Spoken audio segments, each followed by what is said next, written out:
આખણી તાલુકામાં ગેડા નામનું એક નાનકડું ગામ હતું. આ ગામ નાનું હોવા છતાં ભક્તિભાવ, સાદગી અને સ્નેહથી ભરેલું હતું. ગામના લોકો કૃષિ, પશુપાલન અને સાદી જીવનશૈલી દ્વારા જીવન જીવતા હતા. આ ગામની વિશેષતા એ હતી કે અહીંના લોકો હંમેશા સત્ય, પરોપકાર અને ધર્મના માર્ગે ચાલતા.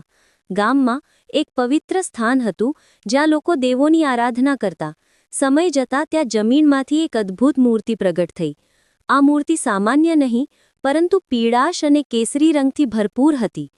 આ અદ્ભુત રંગને જોઈને ગામના લોકો કહેવા લાગ્યા, આ તો ગેડા હનુમાન દાદા છે.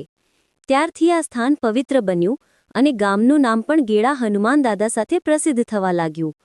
લોકો રોજ સાંજે દીવો પ્રગટાવી દાદાની પૂજા કરવા લાગ્યા. બાળકો, યુવાનો અને વૃદ્ધો સૌએ મળીને ભક્તિભાવથી આરતી ગવા શરૂ કર્યું. ગામના લોકો માનવા લાગ્યા કે દાદા તેમની રક્ષા કરે છે. હનુમાનજીનો સ્વભાવ એવો કે જે ભક્તને સાચી ભક્તિ હોય તેને તેઓ ક્યારેય એકલો નથી છોડતા. સમય જતાં દાદાના ચમત્કારો લોકો અનુભવવા લાગ્યા. એક વખત ગામમાં ભારે દુષ્કાળ પડ્યો. ખેતરો સુકાઈ ગયા, પશુઓ તરસથી તડપવા લાગ્યા. ગામના લોકો દુઃખી થઈ ભગવાન પાસે પ્રાર્થના કરવા લાગ્યા. ગામના વડીલો બોલ્યા, ચાલો આપણે ગેડા હનુમાન દાદાની આરાધના કરીએ. ગામના લોકો ઉપવાસ કરીને, ભજન કરીને દાદાના ચરણોમાં પ્રાર્થના કરવા લાગ્યા. રોજ રાત્રે જાગરણ થતું, દાદાની આરતી ગવાતી અને દીવો પ્રગટાવાતો. ભક્તોની એકાગ્રતા જોઈ હનુમાન દાદા પ્રસન્ન થયા. એક રાત્રે આકાશમાં વાદળો છવાયા, ગાજવીજ સાથે વીજળી પડી. સવારે ધોધમાર વરસાદ વરસવા માંડ્યો. ખેતરો ફરી લીલા થઈ ગયા. પશુઓને પાણી મળ્યું, નદીઓમાં પાણી છલકાઈ ગયું. લોકોમાં આનંદ છવાઈ ગયો અને સૌએ ગેડા હનુમાન દાદાની આરતી કરી. ત્યારથી લોકો વધુ શ્રદ્ધા સાથે દાદાની પૂજા કરવા લાગ્યા. માન્યતા એવી થઈ કે ગેડા હનુમાન દાદાની કૃપાથી કોઈ પણ ભય દૂર થાય છે. ભૂત પ્રેત, ડરાવનારા સ્વપ્નો, રોગ કે દુશ્મન બધું જ દાદાની છત્રછાયામાંથી દૂર થઈ જાય છે. સમય જતાં અહીં મંદિર નિર્માણ થયું. ગામના લોકો મળીને મંદિર બનાવ્યું અને તેમાં દાદાની મૂર્તિ સ્થાપિત કરી. મંદિર સુંદર કળા સાથે શોભવા લાગ્યું. ગામના લોકો રોજ સવારે સાંજે દીવો પ્રગટાવતા, પ્રસાદ ચઢાવતા. વિશેષ કરીને મંગળવારે અને શનિવારે મોટી સંખ્યામાં ભક્તો દર્શન કરવા આવતા. આ દિવસોમાં ખાસ આરતી, ભજન અને પ્રસાદ વિતરણ થતું.